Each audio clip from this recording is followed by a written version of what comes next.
welcome in. I think they call these emergency pods. A lot has happened in the NFL today. Out of all days, a Sunday, March 9th, day before free agency begins, and a lot has happened over the last, 12 hours. So I want to talk a couple of things. We got DK Metcalf being traded to the Pittsburgh Steelers. You have Josh Allen signing a record deal to stay in Buffalo for an extended period of times. The Rams are going to sign Davante Adams. Myles Garrett goes back on his word, I guess, and is going to play for the Browns and got a contract extension, making a record deal. So a lot has happened in the NFL over the last 12 hours, and so I'm going to talk a little bit about this all. I want to start with, I guess, the biggest thing, especially when it's a trade. DK Metcalf traded to the Pittsburgh Steelers for just a second-round pick. I mean, they're just sending them a second-round pick this year, so the Seahawks just add another second-rounder, and the Steelers get their number one option. They, I guess, don't think that George Pickens can be that number one guy, so they're going to get DK Metcalf. When you do a trade like this, I feel like you have to know what is going to happen at the quarterback position if you're going to make a deal like this. If you are still unsure of what is going to happen at the quarterback position, I don't know if you go out, get a number one wide receiver, and then on top of that, pay him 5 years, $150 million right after that. So as if that is that the Steelers feel like Justin Fields is their guy, he played decent in the first part of the season. My hesitation with them saying, okay, well, it's Justin Fields, is that they benched Justin Fields for Russell Wilson last year. And I feel like that's kind of hard to reconcile with a quarterback if you say, you weren't good enough last year when you started for us that we benched you. And even when Russell Wilson was playing poorly towards the end of the season last year, we still didn't go back to you. So now you're going to give the keys to the franchise to that guy. That's where I have a little bit of a hesitation on if they're going to actually just roll it back with Justin Fields. So then what are the other options for the Steelers? You can go out and you can get Sam Darnold. He's probably going to cost you a little bit more than what you're willing to pay. But if you want a quarterback for at least 2 to 3 years, maybe Sam Darnold is your guy. I don't know. Arthur Smith is their offensive coordinator with Pittsburgh. Could he potentially get out of Sam Darnold what Kevin O'Connell was able to get out of Sam Darnold in Minnesota last year? I'm not sure. But I feel like if you're going to make this deal, if you're the Pittsburgh Steelers, you probably have a sense of what's going to happen at the quarterback position. I guess you could try to trade up and draft. You could try to send all of these picks to Tennessee to try to get your quarterback with Cam Ward or Shedeur Sanders if you like them at number one. This move just feels like they know what they're going to do at quarterback.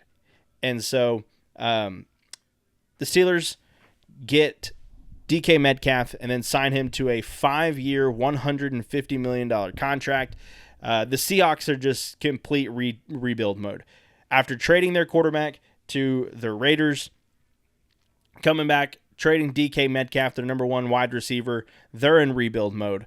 They have a lot of stuff that they have to figure out. Now, luckily, the Seahawks have been a pretty good team at drafting young players, and so maybe this is a way for them to just try to reset their timeline.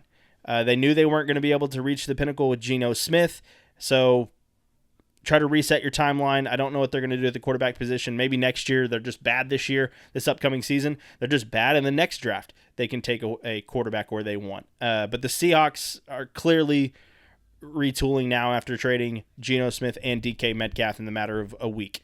All within the week. So that's the biggest headline. I want to talk a little bit about the other ones in the NFL. The biggest one being Myles Garrett decided, you know what? I don't want to be traded. I want to stay with the Browns, and I'm going to get a record contract extension. This could have been the play the whole time. This could have been the move and the card that he dealt and was saying, I'm going to try to force my way out. That way I can have negotiating power and I can try to maybe bargain a little bit more and then get the biggest contract. And if that was his cards, he played it perfectly because that's exactly what he got. Cleveland and Myles Garrett agreed on a record contract extension that averages $40 million per year and includes $135.5 million in guaranteed money. So he is now the highest paid non-quarterback in NFL history. And the 4-year extension means that he's going to be there until at least 2030. This is something that is interesting because I was talking to my brother-in-law this morning, and we were talking about this Myles Garrett thing, and I said, it doesn't matter if you're a D-end, you're Super Bowls. A lot of players want to win a Super Bowl. That is almost every player in the NFL is like, yes, that is the pinnacle of it. I want to reach that mountaintop, and I want to win a championship. I'm not saying that that is not what most players want. However, if you are not a quarterback, you are not judged off of Super Bowl wins. Myles Garrett could have no Super Bowl wins, no conference championship game appearances, and he still could be a first ballot Hall of Famer. It does not matter for a D-end if you win Super Bowls or you're competing for divisions. The only position that it matters is quarterback.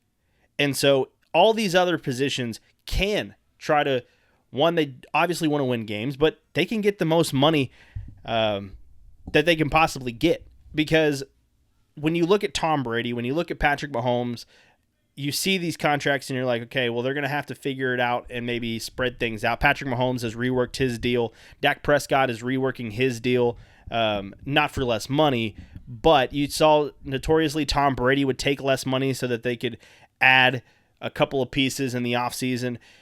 They did that because Brady understood that quarterbacks, it means winning. Your legacy and everything else depends on how many Super Bowls. If you are a D-end, if you are a wide receiver, if you are a corner, it doesn't matter. Darrelle Revis never played in a Super Bowl. It doesn't matter. First ballot Hall of Famer. All right? So for Myles Garrett to say, yes, I want to win, I want to be in a place that I can compete for a championship, and he makes this trade demand, when they bring you $40 million a year and $123 million guaranteed, you change your tune a little bit, because in the grand scheme of things, nobody is going to look at your career and say, man, he didn't win that much. Doesn't matter. They're going to look at the career sacks, the tackles for losses, the pressures, the hurries. They're going to look at all of that and say, all right, yeah, that dude is a Hall of Famer. So I am surprised that he went very public with the trade demands, and then Cleveland said, we're not trading you, and then now he's the highest paid non-quarterback in NFL history. I would be interested to know how many teams did make the call to Cleveland and say, hey, I'll give you 2 first-round picks. And if that was the case, did Cleveland think about dealing him and getting rid of him? So we'll see. It's going to be interesting to see how that plays out. But, I mean, he chose money, and that's fine. I do not I do not disagree. If I was in a position where I was could make $40 million a year and I could be guaranteed $123 million over maybe 80 somewhere else, yeah, I would probably take the extra $40 million in guarantees. So that is not necessarily, it's surprising how quick it changed, and that he was definitely out. He wanted to be gone. He made it very public. And then a couple of weeks later, now he's the highest paid player, non-quarterback outside of that. Now, speaking of quarterbacks, Josh Allen reaches record deal with the Bills, $330 million. With the Bills, it's a 6-year, $330 million contract through the 2030 season. That includes $250 million in guarantees. It's the second highest or most guaranteed money in NFL history. It's actually, the most. Him being at $250, Deshaun Watson at $230, and then Dak Prescott at $229.4. That's the most guaranteed money in his contract. So, does not surprise me. When this extension begins, He'll be 34 years old. Josh Allen will be. He is the Buffalo Bills right now. Just has to get over the Chiefs hump. It seems that at some point, this team with Josh Allen will get over that Kansas City Chiefs hump that it seems like nobody can get over. Nobody in the AFC can beat the Chiefs. The only team that's done it was the Bengals in the AFC title game in overtime. But for Buffalo, you get your guy, you lock him in until 2030, and now you can kind of plan around what that looks like now. Now you know he's under contract. This is what we're looking at. How can we help this team get to a Super Bowl? He had the lowest turnover rate that he had all his entire career this last season. He won the MVP. I was glad that he won the MVP because I think he deserved it over Lamar Jackson, even though Lamar's numbers were incredible. He is top 3 quarterback in this league. Mahomes, Allen, Lamar Jackson, Joe Burrow. Those are your top 4 quarterbacks. He is in that upper echelon of quarterbacks, and now he's going to get paid like it. It will be interesting to see if years from now, 2-3 years from now, we look at this contract and we restructure it. We kick some money down the road, kind of like Patrick Mahomes did when he signed that 10-year contract a couple of years ago. This is good for the Bills. Now you have him under contract and you know what he's going to be like.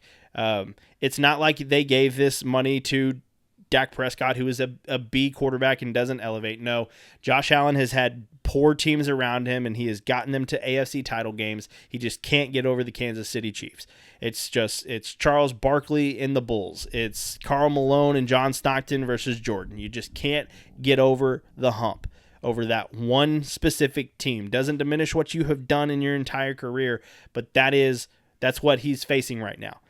Now they have to get over the Chiefs hump. That's it.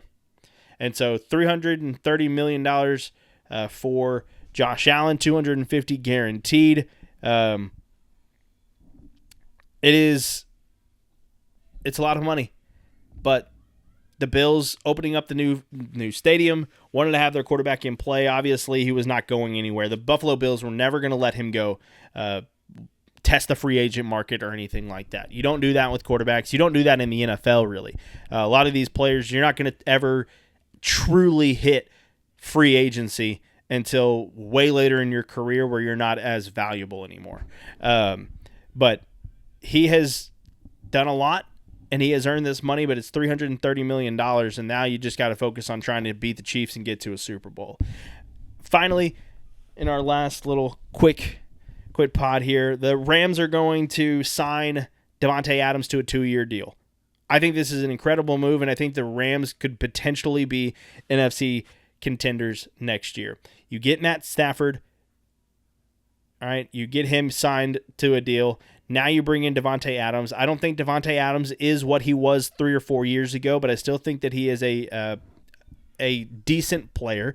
They're going to move off of Cooper Kupp. They're going to still trying to find a trade partner for him. But Puka Nacua, they got to get the offensive line fixed up in free agency.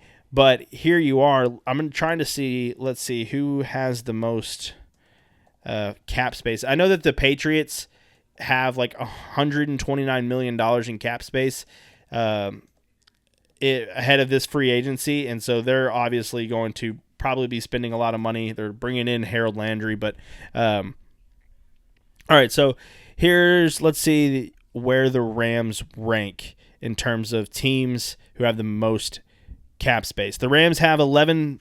They have $49 million in cap space to spend this offseason. Patriots have 117. The Chargers have 83. The Cardinals at 74. Washington at 73. Cowboys have 10th at 49.9. We'll see if they actually do anything with it. And then the Los Angeles Rams. They're going to have to fix their offensive line. They got the 2 rookies from Florida State last year who was an incredible – that defense was actually really good. besides a couple of home runs from Saquon Barkley in that divisional round game, the Rams gave the Eagles a run for their money. I don't think that the 49ers are going to be as good as they've been in the past. I know that last year they failed to make the playoffs. I feel like that could potentially be a situation again for the 49ers. I think the Rams could compete for the NFC next season. And when you add Davante Adams, who is not as good as he was a couple of years ago, still a really solid player. Davante Adams can still make plays, and if he doesn't have to be the number one guy like he was asked to be in Green Bay and with the Jets, I think that I really do believe that the Rams could be a contender. They signed him to a 2-year deal with a $8 million base salary in 25 and $16 million in 2026. So, anyway, there's a lot happening in the NFL on a Sunday in March. Dominated the headlines all day today. You got NBA basketball on right now. Bucks Cavs, really good matchup on ESPN going on right now. It's been dominated by the NFL because of all the things that are happening around that league. Anyway, all right, be sure to subscribe on the YouTube channel. Comment what you think. What is going on in the NFL? Kind of crazy. All right, and we will see you in the next video. Peace.